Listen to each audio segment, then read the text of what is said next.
Social media پر کسی نان مسلم کی موت پر بھی مسلمان بھائی RIP یعنی ریسٹ ان پیس کے دعائیہ کلمات پوسٹ یا ٹیکسٹ کرتے ہیں. کیا اسلامی عقیدہ کی روح سے ایسا کرنا درست ہے؟ پلیز وضاحت فرما دیں. مرنے کے بعد تو کسی کافر کو آپ دعا نہیں دے سکتے، یہ حرام ہے، اور خدا نہ خواستہ اسے جائز سمجھا تو یہ کفر کی کیٹیگری میں فال کرے گا. صراحتاً قرآن حکیم میں اللہ تعالیٰ نے اس کو منع کیا ہے. اور کس کو منع کیا؟ پیغمبر کو، نبی صلی اللہ علیہ وآلہ وسلم کو، سیدنا ابراہیم کو، آپ علیہ السلام کے صحابہ کو. آپ سورہ توبہ کے بالکل اینڈ میں پہنچ جائیں نا تو اس حوالے سے بڑی ڈیسائسو آیات ہیں جو مسلمانوں کا عقیدہ کلیئر کر دیں گی. اور اس مسئلے کو ہلکا نہ جانے، جس کا دل کرتا ہے وہ جناب فوراً لکھ دیتا ہے RIP ریسٹ ان پیس کافر کے لیے. مسلمان کے لیے چاہے وہ آپ کے فرقے کا ہے یا نہیں ہے، کلمہ گو ہے، آپ لکھ سکتے ہیں، اس کا جنازہ بھی پڑھیں، اس کے لیے دعائے مغفرت بھی کریں. کلمہ گو مشرک ہے تب بھی کریں، اللہ کا معاملہ ہے، کلمہ گو ہے نا، وہ اللہ تعالیٰ اس کے سرکمسٹانسز دیکھ کے ڈیسائیڈ کرے گا. لیکن جو کافر مشرک ہے، جس نے کلمہ ہی نہیں پڑھا، جس نے نبی علیہ السلام کو پروفٹ ہی نہیں مانا، اس کا معاملہ اللہ کے سپرد، آپ اس کے لیے دعا نہیں کر سکتے. یہ دیکھیں سورہ توبہ میں اینڈ پہ جا کے یہ آیات نمبر ہیں 113 اور 114. اعوذ باللہ من الشیطان الرجیم. ما کان للنبی والذین آمنوا، کسی نبی کے لیے یہ شایع نہیں ہے اور نہ ہی ایمان والوں کے لیے، ان یستغفروا للمشرکین، کہ وہ کسی مشرک کے لیے استغفار کریں. یہاں مشرک سے مراد وہ اہل حدیث جس کو مشرک کہتے ہیں وہ والا نہیں، مشرک سے مراد بت پرست مشرک، کافر مشرک. وَلَوْ كَانُوا أُولِي قُرْبَى، چاہے وہ اس کا قریبی رشتہ دار ہی کیوں نہ ہو، مِن بَعْدِ مَا تَبَيَّنَ لَهُمْ أَنَّهُمْ أَصْحَابُ الْجَحِيمِ، اس کے بعد کہ جب اس پہ یہ بات کھل چکی ہے کہ وہ دوزخی ہی ہوگا. ظاہر ہے کہ جنرل رول یہی ہے کہ جو مشرک ہے وہ دوزخ میں جائے گا. باقی اللہ تعالیٰ کسی کو سرکمسٹانسز دیکھتے ہوئے کسی کے جزوی ایمان کے اوپر چھوڑ دے تو اللہ کو کوئی دھونس نہیں کسی کی. وہ بخاری مسلم میں حدیث ہے، ایک بندے کی موت کا وقت قریب آیا، اس نے اپنی اولاد کو اکٹھا کر کے کہا بتاؤ میں تمہارا کیسا باپ تھا؟ بڑا اچھا. تو ان کا پھر میری خواہش پوری کرو، جب میں مر جاؤں میری لاش کے ٹکڑے ٹکڑے کر دینا، اس کو آگ لگا دینا، اس کی راکھ ہواؤں میں سمندروں میں بکھیر دینا. لَإِن قَدَرَ اللَّهُ عَلَيَّ، اگر اللہ نے میرے پہ قدرت پا لی تو مجھے ایسا عذاب دے گا جو کسی کو نہ دیا ہوگا. تو یہ صراحتاً کفر ہے. یہ عقیدہ کہ اگر راکھ بکھیر دی جائے تو اللہ تعالیٰ زندہ نہیں کر سکتا، اس لیے تو وہ کرنا چاہ رہا تھا. جب وہ مر گیا تو مرنے کے بعد اس کے بیٹوں نے یہی کچھ کیا. بخاری مسلم کے الفاظ ہیں، مشکات میں آپ کو اللہ کی رحمت والے چیپٹر میں دوسری جلد کے سٹارٹ میں مل جائے گا. تو اللہ تعالیٰ نے ہواؤں کو، پانیوں کو حکم دیا، زمین کو کہ اس کے اجزاء جمع کرو، زندہ کر لیا. پھنس گیا، جس سے بھاگا تھا وہی چیز سامنے آ گئی. اللہ نے کہا یہ تو نے کیوں کیا؟ کہ یا اللہ تجھے ڈر گیا تھا.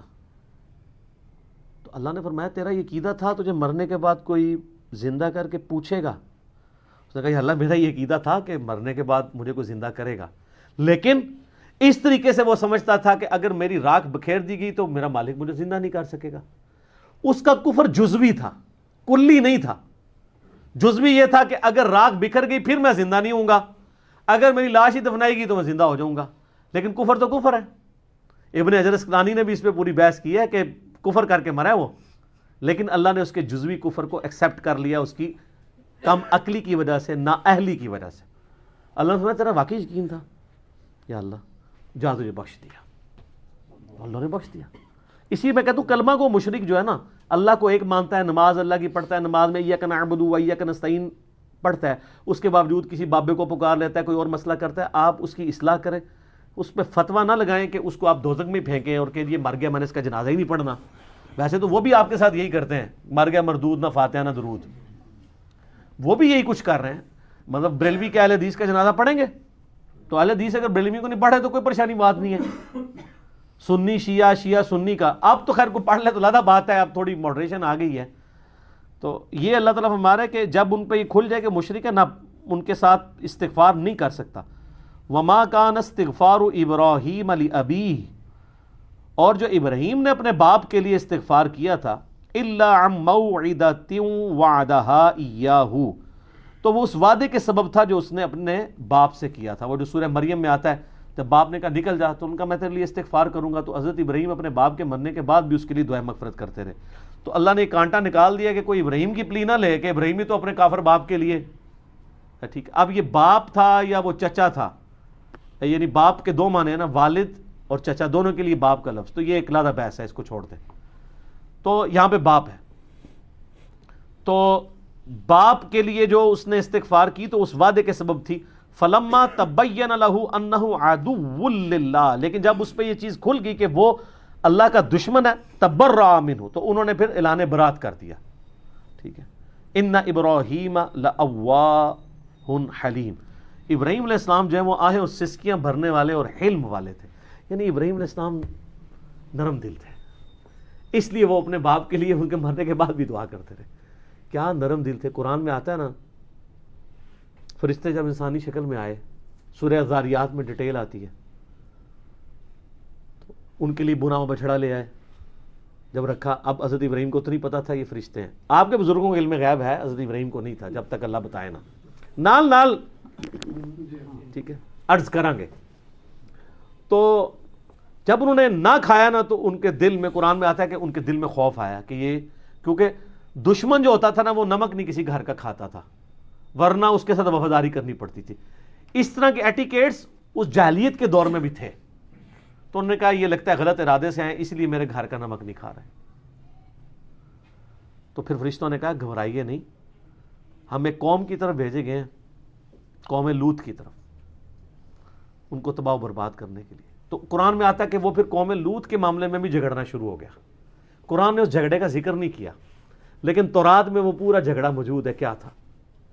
اب چونکہ نرم دل تھے تو حضرت ابراہیم علیہ السلام نے کہا اچھا کیا کرنا ہے وہ مارنے کے لیے, ان کو اوپر سے نیچے پھینکیں گے, پتھروں کی بارش کریں گے. تو انہوں نے فرشتوں سے کہا کہ اچھا یہ بتاؤ, اگر 10 ایمان والے ہوئے وہاں پہ تو ان کی وجہ سے باقیوں کو بھی چھوڑ دینا یار.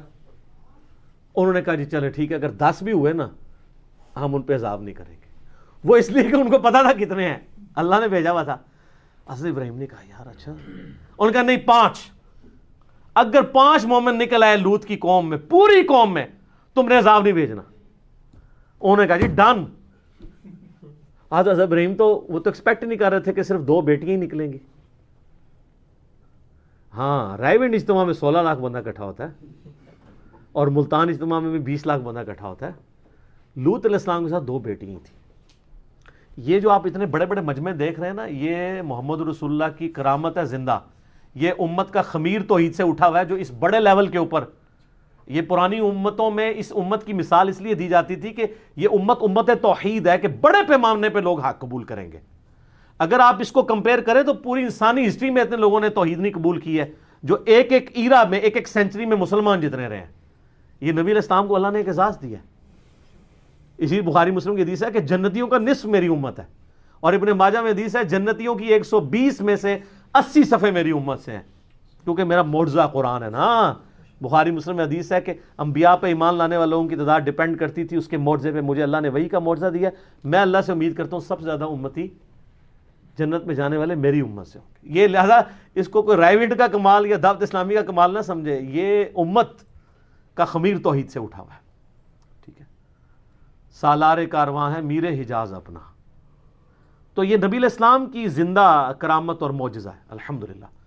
تو حضرت ابراہیم علیہ السلام تو سیٹسفائی ہو گئے, لیکن وہاں سے 2 بیٹیاں اور ایک لوط علیہ السلام کی اپنی بیوی بھی قرآن میں آتا ہے, اور وہ بھی کافرہ تھی, اور وہ بھی تباہ کر دی گئی. تو یہاں پہ بھی حضرت ابراہیم کا اللہ نے کہا کہ بڑا نرم دل, اور انبیاء ہوتے ہی رقیق القلب ہیں. آپ چھوٹے بچوں کو بھی دیکھا, چھوٹی سی بات پہ روئیں گے, ہنسانا چاہیں اسی ٹائم ہنسا لیں, ہنسانے کے دوران دوبارہ رلانا چاہیں رلا لیں. بڑا بندہ تو نہیں کر سکتا. یہ جتنا مرضی مائناس قسم کا بھی ایکٹر ہو, اس کو بھی دوائی آنکھ میں ڈالنی پڑے گی آنسو لانے کے لیے, وہ ڈالتے ہیں نا ڈراموں والے. لیکن بچے جو ہے آپ دیکھیں, ایسے روتے ہیں ایسے چپ, ایسے روتے ہیں پھر وہ زارق تار. کیوں؟ ان کے دل بہت نرم ہوتے ہیں, ان کا رسپانس ایبرپٹ ہوتا ہے. انبیاء بھی چونکہ صاف دل والے ہوتے ہیں نا, تو وہ بہت رقیق القلب ہوتے ہیں. آپ نبی علیہ السلام کی احادیث اگر بخاری مسلم ملے, آپ کو عام حالت میں نظر آئے گا کہ آپ کے پاس کوئی غم کی خبر آئی ہے تو وہ مطلب کوئی دور دراز کا بندہ ہی ہے تو آپ رونا شروع کر دیا, آنسو نہیں تھم رہے. کسی کی غم کی کوئی بات سنی تو فوراً رسپانس ہوتا تھا. تو ابراہیم علیہ السلام بھی جو ہے وہ نرم دل. اللہ کہہ رہا ہے دیکھ لیں یار کمال نرم دلی اس کی ہے جس کو اللہ کہہ رہا ہے نرم دل. لیکن سارے ابراہیم نہیں ہوتے, حضرت موسیٰ جیسے لوگ بھی ہوتے ہیں, تو لہٰذا ہماری سختی بھی برداشت کر لیں. ٹھیک ہو گیا. حضرت موسیٰ کا تو پتہ ہے نا آپ کو, تھپڑ مار دیا تھا انہوں نے ملک الموت کو, بخاری مسلم میں آتا ہے, آنکھ کاٹ دیتی تھی. لیکن میں نہیں مارتا ہوں, میں ان سے کم ہی غصہ رکھتا ہوں. ٹھیک ہے.